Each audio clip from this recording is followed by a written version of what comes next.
فيا أيها الراجون منه سبعة صلوا عليه وسلموا تسليما اللهم صل وسلم عليه وعلى آله. ويا أيها المشتاقون إلى رؤية جماله صلوا عليه وسلموا تسليما اللهم صل وسلم وبارك عليه وعلى آله.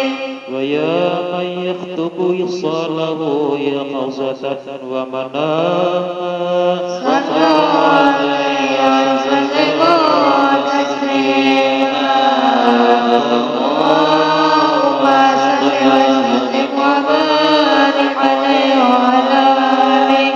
الجنة ونعيمها سعد لمن يصلي ويسلم ويبارك عليه اللهم صل وسلم وبارك عليه وعلى آله. يا رب صل على محمد أسرى ببدر في الكون أسرى يا رب صل على محمد ببدر في الكون أسرى. يا رب صل على محمد أكرم داع يدعو إلى الحق يا رب صل على محمد أكرم داعي يدعو إلى الحق. يا رب صل على محمد المصطفى الصادق المصدق يا رب صل على محمد المصطفى الصادق المصدق. يا رب صل على محمد أهل الورى منطقا وأصداق يا رب صل على محمد على الورى والأصداق. يا رب صل على محمد أفضل من بالتقى تحقق يا رب صل على محمد أفضل من بالتقى تحقق. يا رب صل على محمد من بالسخاء والوفاء تخلق يا رب صل على محمد من بسخاء والوفاء تخلق. يا رب صل على محمد واجمع من السمن ما تفرق يا رب صل على محمد واجمع من السهل ما تفرق. يا رب صل على محمد واصلح وسهل ما قد تعوق يا رب صل على محمد واصلح وسهل ما قد تعوق. يا رب صل على محمد وافتح من الخير كل مغلاق يا رب صل على محمد وافتح من الخير كل مغلاق. يا رب صل على محمد وآله ومن بالنبي تعلق يا رب صل على محمد وآله ومن بالنبي تعلق. يا رب صل على محمد وآله ومن للحبيب يعشق يا رب صل على محمد وآله ومن بالحبيب يعشق. يا رب صل على محمد ومن بحبل النبي توثق يا رب صل على محمد ومن بحبل النبي توثق. يا رب صل على محمد يا رب صل عليه وسلم يا رب صل على محمد يا رب صل عليه وسلم.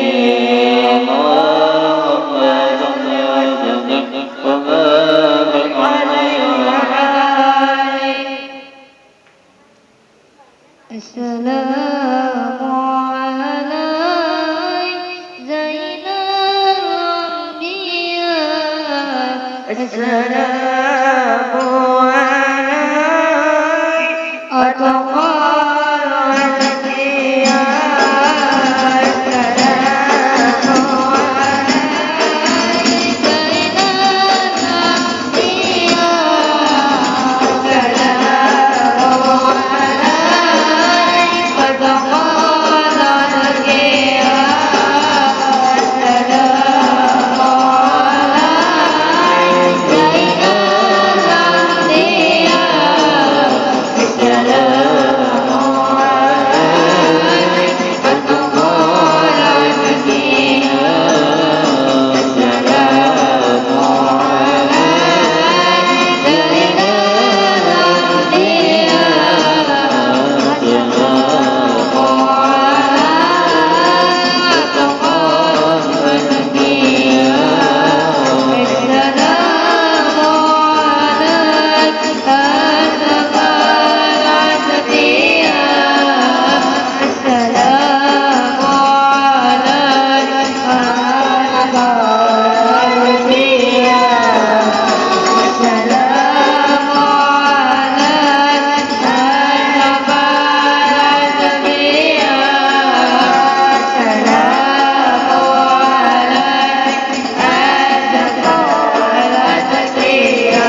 اللهم صل وسلم وبارك عليه وعلى آله. أعوذ بالله من الشيطان الرجيم. لقد جاءكم رسول من أنفسكم عزيز عليه ما عنتم حريص عليكم بالمؤمنين رؤوف رحيم. فإن تولوا فقل حسبي الله لا إله إلا هو عليه توكلت وهو رب العرش العظيم. إن الله وملائكته يصلون على النبي يا أيها الذين آمنوا صلوا عليه وسلموا تسليما. اللهم صل وسلم وبارك عليه وعلى آله. بسم الله الرحمن الرحيم. الحمد لله القوي سلطانه الواضح برهانه المبسوط في الوجود كرمه وإحسانه تعالى مجده وعظم شانه. خلق الخلق الحكمة وطوى عليها علمه وبسط له من فائد المنة ما جرت به في أقداره القسمة. فأرسل إليهم أشرف خلقه وأجل عبيده رحمة. تعلقت إرادته الأزلية بخلق هذا العبد المحبوب فانتشرت آثار شرفه في عوالم الشهادة والغيوب. فما أجل هذا المن الذي تكرمنا به المنان وما أعظم هذا الفضل الذي برز من حضرة الإحسان صورة كاملة ظهرت في هيكل محمود فتعطرت بوجودها أكناف الوجود وبرزت برد العوالم ببراز التكريم. اللهم صل وسلم وصلاة وتسليم على سيدنا ونبينا محمد الرؤوف الرحيم. اللهم صل وسلم وبارك عليه وعلى آله. اللهم صل وسلم وبارك عليه وعلى آله. تنجل الحكم بعدم القدس الواسع تنجل القضاء بشرته بالقرب والشواسع. فله الحمد الذي لا تنحصر أطرته بتعداد ولا يمن تضرره بكثرة الردوات. إذ أبرز من عدم إمكان صور ذات الإنسان ينتشر بوجود ثقلها فتنتشر أسرعه بالأقوال. فما من ذر اتصل به قلب منيب إلا من ثواب الفضل الله على الحبيب.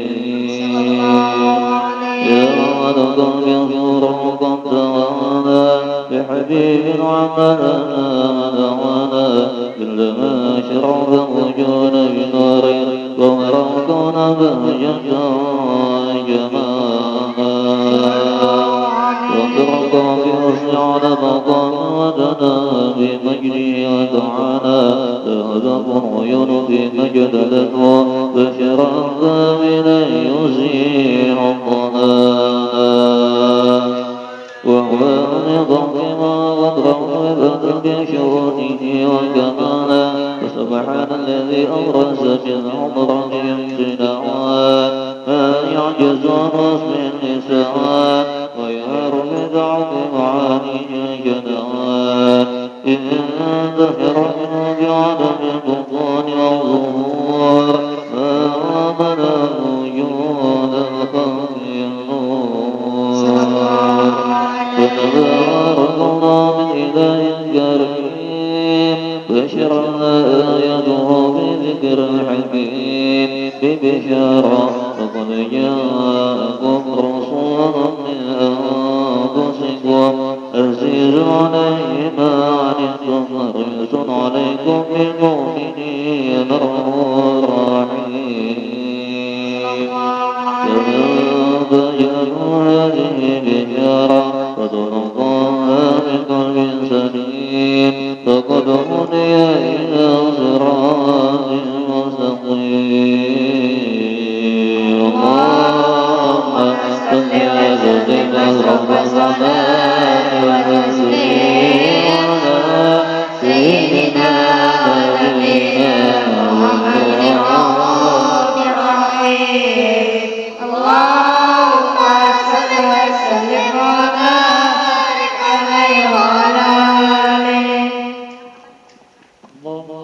وسلم وبارك عليه وعلى آله وأشهد أن لا إله إلا الله وحده لا شريك له شهادة تعرف بها اللسان عما تضمنه الجنان من التصديق بها والإذعان تثبت بها في الصدور من الإيمان قواعد وتلو على لليقين من ذلك الإذعان والتصديق شواهد وأشهد أن سيدنا ونبينا وحبيبنا وشفيعنا وقرة أعيننا محمدا العبد الصادق في قوله وفعله والمبلغ عن الله ما أمره بتبليغه لقلبه من فرضه ونقله عبد أرسله الله للعالمين بشيرا ونظيرا فبلغ الرسالة وأدى الأمانة وهدى الله به من الأمة بشرا كثيرا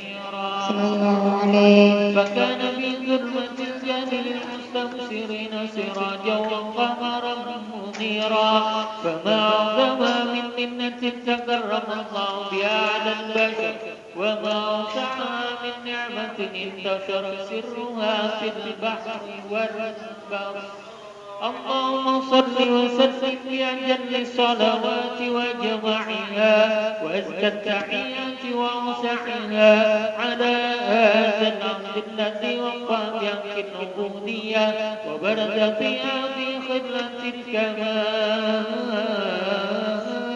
وقام بحق الربوبية في مواطن الخدمة لله وأقبل عليه غاية الإقبال صلاة يتسر بها روحا صل عليه به صلاة يتسر بها روحا صل عليه به صلاة يتسر بها روحا صل عليه به وينبسط بقلبي يرسل تعلقي به وحبي ويمسك بها بعناية الله في حزبه وعلى آله وصحبه الذين ارتقوا صفوة المجد بقربه وتبيعوا ظلال الشرف العشري بوصله وحبه ما أكثر الأكوان بنشر ذكرى النسيم اللهم صل وسلم أسرع الصلاة والتسليم على سيدنا ونبينا محمد الرحيم اللهم صل وسلم وبارك عليه وعلى آله وحين غربان ودعي هذا الحبيب علنت السماوات والأرض نعما فيهن بترحيب وأمطار الجود الإلهي على أهل الوجود تسيج وألسنة الملائكة في تبشير للعالمين تعج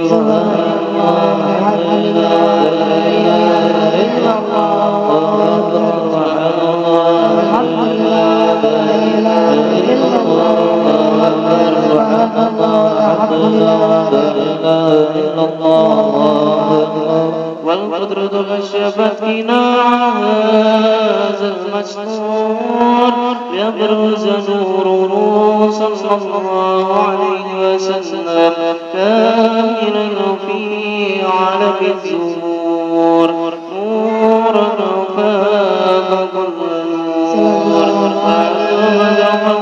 وعلى من أتم الله عليه النعمة من خواص الأمة أن يحضر عند ودعه أمة تأنيسا لجنابه المسعود ومشارة لها في هذا السمات الممنود وحضرت بتوفيق الله سيدة مريم والسيدة آسيا ومعهما من أمور العين من قسم الله له من الشرف بالقسمة الوافية فأتى الوقت الذي رتب الله على حضوره وجد هذا المفقود فانطلق سبل الكمال من النور عن عمود وبرز الحامد المحمود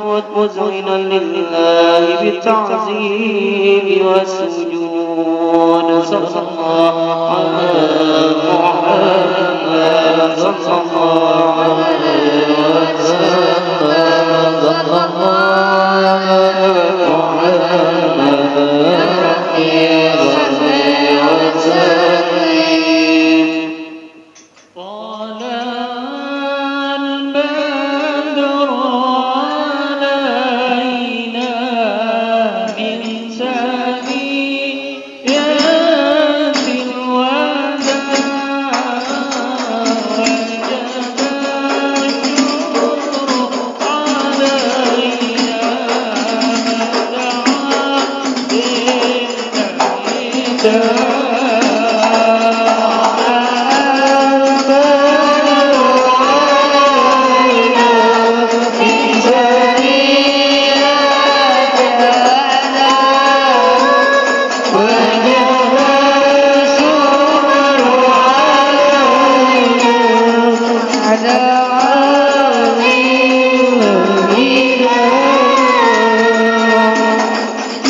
اللهم صل وسلم وبارك عليه وعلى آله ولقد انتصر صلى الله عليه وسلم من محاسن الأخلاق بما تطيب عن كتابته بطون الأوراق كان صلى الله عليه وسلم أحسن الناس خلقا وخلقا وأولهم من مكارم أخلاق سبقا وأوسعهم بالمؤمنين حلما ورفقا وربا لا يقوم ولا يفعل إلا معروفا له خلق سوى الرمز المحتوي على المعنى الجزيل إذا دعا مسكين أجابه إجابة معجلة وهو البشر الرحيم باليتيم والأرملة ولهم عسول الأخلاق عدة قوية التي ترتعد منها ضرائس الضياء من البرية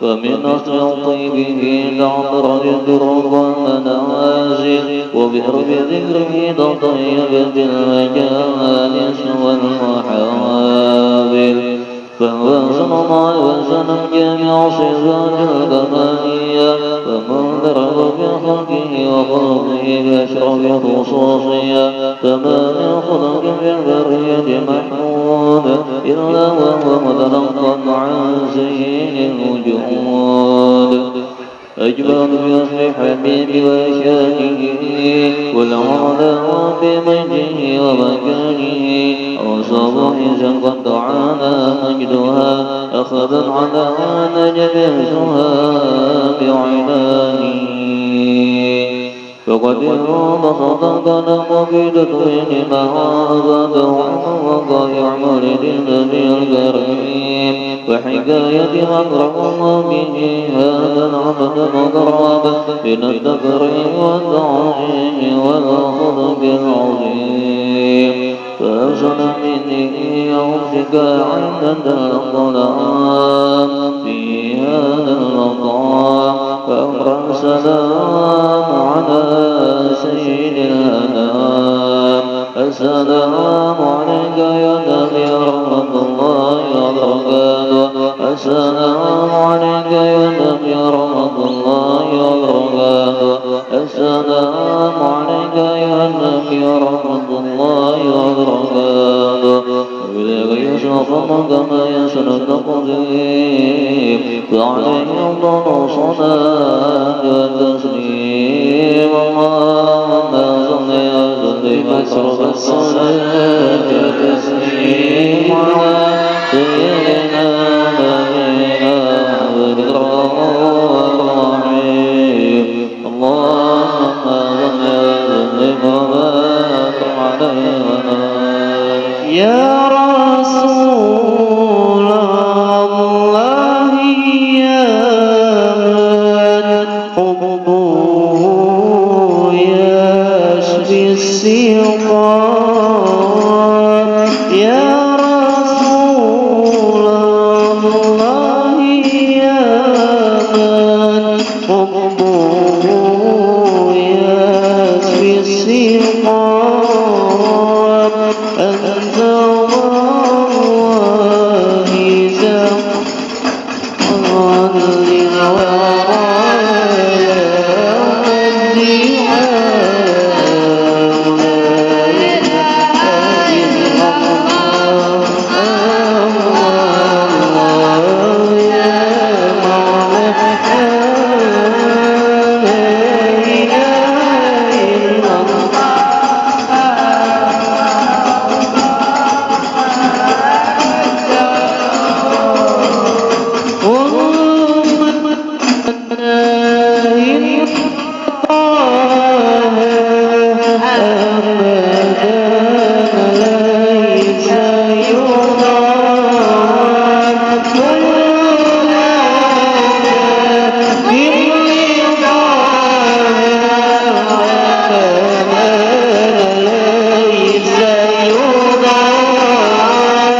سيدنا محمد وجعلنا رسول الله على أن صلى وسلم وعافيك ذات كاملة واستودع عودتك وهي خير وحمل رجل عنك شاملة الأبي أبرأكم ولك المخوص سمي شبه أبرأ بكل موضع وذكر بالمظهر ووصل أمدانك بعباد والسكر وشرك جهل بلادك سيدك ونعين وشبه ذبالين عظمك دخل المصر اسمك بأجل الخصائص اللهم صل وسلم عليه وعلى آله وصحبه وإلى الذراب من أحبابه اللهم إنا نكتب إليك جاهل وكرمة رسولك وشبه قومه العظيم الله إذا بلغتنا وسنكتنا بعنا ولايتك وترمضنا بجميع قربنا وتقربنا بجميع رحمتك ورسل بقايتك فأتبلغ لما في القرب وإليك وإلى هذا الحبيب وإنساننا وتقبلنا وترعنا به من يدنا وعبادنا وتجعلنا في حضرة هذا الحبيب من الحاضرين وبطريقتك من السابقين ولحقك ولهديك من القائدين ولحقك من الحافظين اللهم إنا نعم برحمتك الخاصة وترمنا ونجنا بربه وسيدنا إليك ولا تخربنا آمنا بك وبرسولك ومن جاء به من الدين وتوجهنا به إليك متشفعين أن تقبل بنا بغفران أن تقبل بنا بغفران أن تقبل بنا بغفران والمعصية بأسر والسائل بما يسأل والمؤمن بما ما أنتجل من نصر هذا الحبيب وزغل والله رحمة وشفي جهد أولادنا ووالدنا وقدرنا والدنا أجمع المسلم والمسلمات ومن بجميع بها وأتم الفتنك وبجميع طارق أشيرا وعلم الإسلام والإيمان بأهله معمرا وصورا وشيخ الله مكروبة مكروبين ومدين المدينين وبدي مسلما لكم ثبت تائبين واحفظ رحمتك عن عبادك ومن أجمع المبصر مقارن الظالمين وفق نظر ولدك من ويهوى أمطار ويدك عن عندك ونسمع على معادي للنبي واليقين والكفار واجعلنا يا رب يحسن جمع البلايا واجعلنا يا رب يحسن جمع البلايا واجعلنا يا رب يحسن جمع البلايا ولكن الذنب والخطايا واتمك عمل من طاعتك وسلك بخيرك القائمين إذا توفيتنا فتوفنا مسلمين مؤمنين واغفر لنا منك بخير أجمعين وصلي وسلم على هذا الحبيب المحبوب الجزاء والرحمة والقلب على آله وصحبه من صدق ودعوانا الحمد لله رب العالمين. بسم الله الرحمن الرحيم. الفاتحة لرسول الله محمد بن عبد الله وآله وأصحابه ومن والاه من جميع أولياء الله وأصفياء الله خصوصا في روح سيدتنا خديجة الكبرى وسيدتنا فاطمة الزهراء وبنيها الحسنين سيدنا الحسن والحسين وذريتهما الجميع وأصولهم وفروعهم أن الله يتغسل بالرحمة والمغفرة ويعيد علينا من بركاتهم وأسرارهم وأنوارهم وعلومهم ونفحاتهم وخصوصياتهم وكراماتهم ويحيينا بحمايتهم في الدين والدنيا والآخرة وأن الله الكريم يقوي علينا الإيمان واليقين والرضا والتسليم وأن الله يمن علينا بالعافية الكاملة وتوفيق الهداية والاستقامة وطول العمر في طاعة الله ورسوله وحفظ الإيمان والوفاة عليه إنه أرحم الراحمين ورزقا حلالا طيبا وبركا واسعا ولقينا عن الناس ولكل نية صالحة وإلى حضرة النبي صلى الله عليه وسلم وآله وصحبه وسلم خير البارية سيد الله لكم الفاتحة أعوذ بالله من الشيطان الرجيم بسم الله الرحمن الرحيم الحمد لله رب العالمين الرحمن الرحيم مالك يوم الدين إياك نعبد وإياك نستعين اهدنا الصراط المستقيم صراط الذين أنعمت عليهم غير المغضوب عليهم ولا الضالين Assalamualaikum ya ummul mu'minin sayyidatuna Khadijatul Kubra radhiyallahu anha. Assalamualaikum ya zaujata sayyidil mursalin. Assalamualaikum ya umma Fatimah Az-Zahra. Assalamualaikum ya afdalan nisa'il alamin wa salam wa rahmatullahi wa barakatuh. Allahumma sur naba hadiri dibani alaiha wa amidna bil asrar allati awda'taha ladaiha. Allahumma salli wa sallim ala zawjihil amin sayyidina Muhammadin wa ala alihi wa sahbihi ajma'in. Allahumma a'li darajatiha fil jannah wa anfa'na bi asrariha wa anwariha wa nafahatiha wa khususiyatiha wa karamatiha wa ulumiha wa ahmina bi himayatiha bid dini wa dunya wal akhirah wa dafa'na wa an jami'i ikhwanil muslimin minal balaya wal masaib wal amran wal afat wal ahad wal fitan ma zahara minha wa ma batan wa razaqna bi jahiha al futuh wal manuh wa rusuh wa taubatan nasuh wa salahsan zahira batina bid dini wa dunya wal akhirah wa razaqna bi hurmatiha rizqan wasi'an halalan thayyiban mubarakan min ghairi ta'abin wa la nafsan.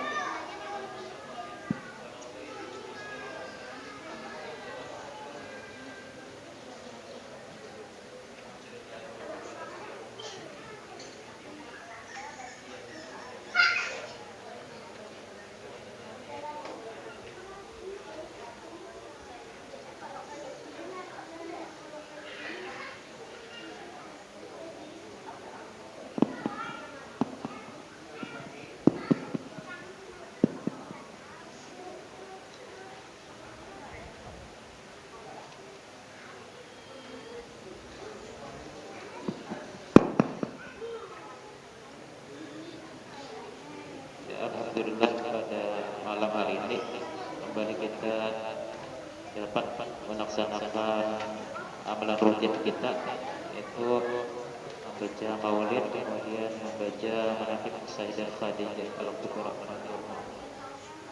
Bismillahirrahmanirrahim. Qala al-mu'allif rahimahullahu ta'ala wa nafa'ana bihi wa bi ulumi fid dharain amin. Bismillahirrahmanirrahim. Alhamdulillahil qa'il an-nabiyyu awla bil mu'minina min anfusihim wa azwajuhu ummahatuhum wassalatu wassalamu ala sayyidina wa maulana Muhammadin al-qa'il wa khairu nisa'iha Khadijatu wal qa'il aidan laqad razaqtu hubbaha fa ana uhibbu man yuhibbuha wa ala alihi wa sahabatil mahdina wa azwajihi allati tasarrafna bi asrati sayyidil mursalin khususan Khadijatul Kubra allati nalat wa fazat bi khidmati khatimil anbiya wal mursalin wa sayyidat yauma bi'sati rasuli rabbil alamin. Amma ba'du. Artinya segala puji bagi Allah yang berfirman, Nabi itu lebih utama bagi orang-orang mukmin dan dari diri mereka sendiri, dan istri-istrinya adalah ibu-ibu mereka. Jadi hakikatnya yang sebenarnya adalah Siti Khadijah dan semua istri-istri Nabi, semua bini Nabi itu adalah orang ibunya dari orang-orang beriman. Hakikatnya Siti Khadijah dan semua istri Nabi itu adalah mama kita. Jadi mudah-mudahan kita kumpul dengan sidin di surga. Amin ya Allah ya rabbal alamin. Salawat dan salam mudah-mudahan tercurah selalu atas junjungan kami Nabi Muhammad SAW yang telah bersabda, sebaik-baik perempuan adalah Khadijah, dan yang telah bersabda pula, sungguh aku diberi Allah cinta pada Khadijah dan aku cinta kepada orang yang mencintainya, dan atas keluarganya dan para sahabatnya yang diberi petunjuk, dan istri-istrinya yang mendapat kemuliaan dengan bergaul bersuamikan pimpinan segala rasul, khususnya Sayyidah Khadijah Al-Kubra yang mencapai keberuntungan dengan berkhidmat membantu Nabi Muhammad SAW, penutup segala nabi dan rasul. Jadi Nabi Muhammad itu adalah nabi terakhir. Jadi bila ada yang mengaku nabi zaman kita ini, jangan dipercaya, karena Nabi Muhammad adalah nabi terakhir. dan menyaksikan pada hari dibangkitnya Rasul utusan Tuhan seluruh sekalian alam. Adapun sesudah daripada itu bermula ini adalah sebagian manaqib Ummul Mukminin Sayyidah Khadijah radhiyallahu anha. Mudah-mudahan Allah menurunkan rahmat dan mengampuni serta meridai bagi orang yang membacanya dan mendengarkannya. Amin ya Allah ya rabbal alamin. Sayyidah Khadijah adalah seorang perempuan yang mempunyai kemuliaan. Beliau dilahirkan 15 tahun sebelum lahir baginda Rasulullah SAW. Keturunannya daripada kaum Quraisy yang dihormati.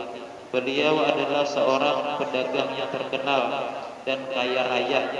Manakala Allah menghendaki kepada beliau untuk mendapat kemuliaan dunia dan akhirat, sampailah kabar kepada beliau akan seorang laki-laki yang baik akhlaknya, terpuji dan jujur, dikenal namanya Muhammad Al-Amin. Maka menawarkan Sayyidah Khadijah kepada baginda Al-Amin untuk didagangkan dagangannya dengan gembira. Diterima tawaran itu oleh baginda Al-Amin. Kemudian berangkatlah baginda Al-Amin ke negeri Syam membawa dagangan Sayyidah Khadijah untuk dijualkan. Kemudian Sayyidah Khadijah menyuruh pembantunya Maisarah supaya membantu baginda Al-Amin dalam perdagangannya. Ketika sampai di Syam, semua dagangan habis lalu dengan untung yang banyak. Setelah itu kembali baginda Al-Amin ke Mekah. Manakala sampai ke Mekah, disambut oleh Sayyidah Khadijah dengan senang gembira dan ucapan terima kasih. Setelah melihat kemuliaan dan kebaikan akhlak baginda Al-Amin serta keberhasilannya dalam berdagang, maka tertanam di hati Sayyidah Khadijah perasaan cinta dan dengan baginda Al-Amin. Ditambah lagi cerita dari Maisarah akan keajaiban yang terjadi pada baginda Al-Amin dalam perjalanan berdagang ke negeri Syam.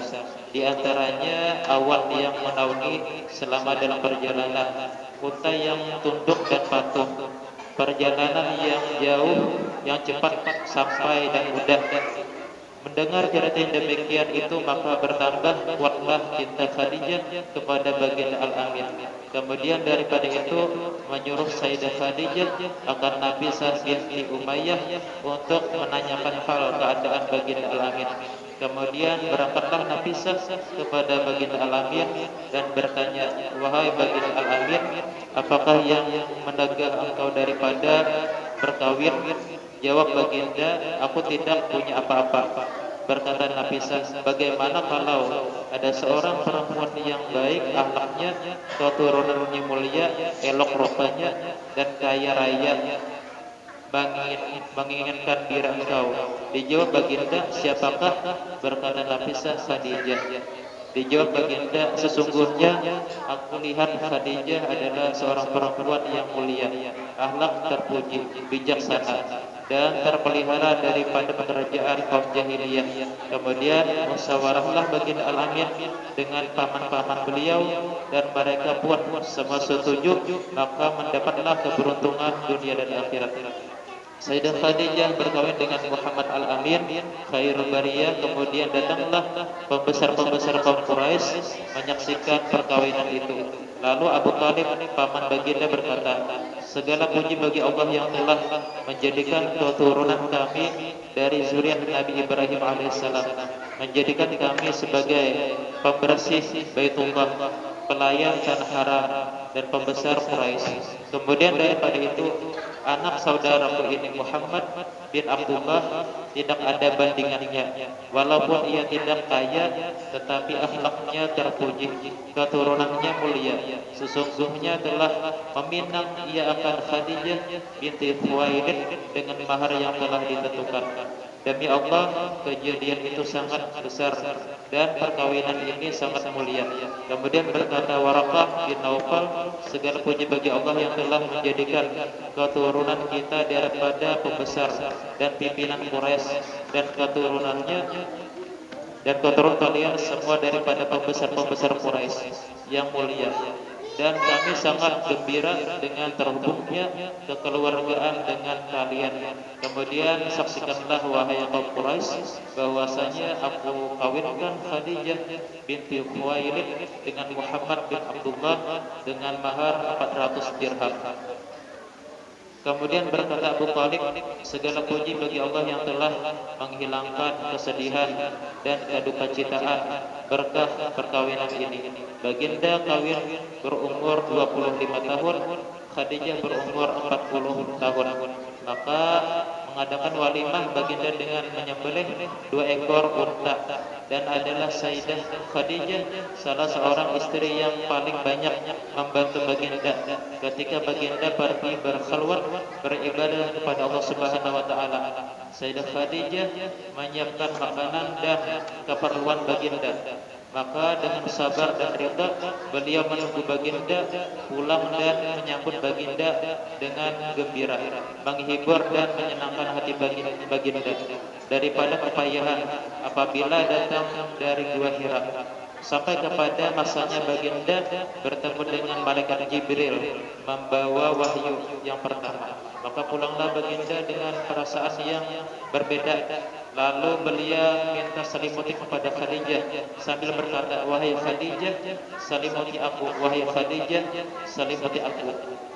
Sesungguhnya telah terjadi sesuatu yang luar biasa pada diriku. Menjawab Khadijah dengan kasih sayang, lembut dan bijaksana.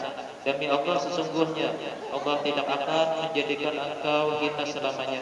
Allah telah menjadikan engkau mulia dan seorang pimpinan. Engkau telah menyambung silaturahmi. Engkau telah memuliakan dan memberi makanan tamu-tamu. Engkau telah menolong orang yang kesusahan. Engkau telah memberi hadiah pada orang yang miskin. Engkau menolong dan membela orang-orang benar. Tetaplah wahai anak pamanku, engkau telah mendapat kegembiraan. Demi Allah, aku yakin bahwa Allah tidak akan memperbuat sesuatu kepada engkau melainkan kebaikan semua. Dan aku bersaksi bahwa engkau adalah Nabi akhir zaman. Dan sekarang telah sampai masanya engkau datang. Sesungguhnya telah memberi kabar akan aku oleh rahim Buhairah dengan kabar yang nyata, dan menyuruh ia untuk mengawini engkau 20 tahun yang lalu. Alangkah sempurna akal dan ilmu Sayyidah Khadijah. Perkataan beliau telah menghibur dan menyenangkan hati baginda. Perkataan beliau telah meyakinkan dan membenarkan apa yang terjadi pada baginda, walaupun beliau sesudah yakin lebih dahulu. Perkataan itu selalu diingat dan disebut oleh baginda di hadapan para sahabat, karena itu beliau mendapat keistimewaan yang banyak tidak terhingga. Allahumma surha fahatir ridwani alaiha wa amidana bil ashar nabi awda'taha ladaiha. La ilaha illallah Muhammadur Rasulullah Sayyidatuna Khadijah waliyatullah radhiyallahu anha. Allahumma salli wa sallim ala zawjil amin Sayyidina Muhammadin wa ala alihi wa sahbihi ajma'in. Ya Allah, limpahkanlah tiupan rahmat dan keridhaan atasnya, dan berilah kami pertolongan dengan berkah rahasia yang Kau berikan padanya. Tidak ada Tuhan selain Allah. Nabi Muhammad adalah utusan Allah. Sayyidah Khadijah waliyatullah. Mudah-mudahan Allah selalu meridainya. Ya Allah, curahkanlah salawat dan salam atas suaminya baginda Al-Amin, penghulu kami Nabi Muhammad SAW, atas keluarganya dan sahabatnya seluruhnya. Amin ya Allah ya Rabbal Alamin. Mudah-mudahan dengan pembacaan manaqib tadi Allah Subhanahu wa taala mengabulkan segala hajat kita, mengampuni segala dosa kita, dan dikumpulkan kita dengan sidin dengan Sayyidah Khadijah dan bersama Rasulullah SAW di surganya. Dan mudah-mudahan kita dimudahkan oleh Allah untuk berziarah ke makam sidin dan berziarah ke makam Rasulullah SAW. Ala haziniyah wa ala kulli man nabi sallallahu alaihi wa sallam nabi sallallahu alaihi wa sallam wa ala ahli baitihi al-Fatihah. A'udzubillahi minasyaitonir rajim. Bismillahirrahmanirrahim. Alhamdulillahirabbil alamin arrahmanir rahim maliki yaumiddin. Iyyaka na'budu wa iyyaka nasta'in. Ihdinas siratal mustaqim siratal ladzina an'amta 'alaihim ghairil maghdubi 'alaihim waladdallin. Amin.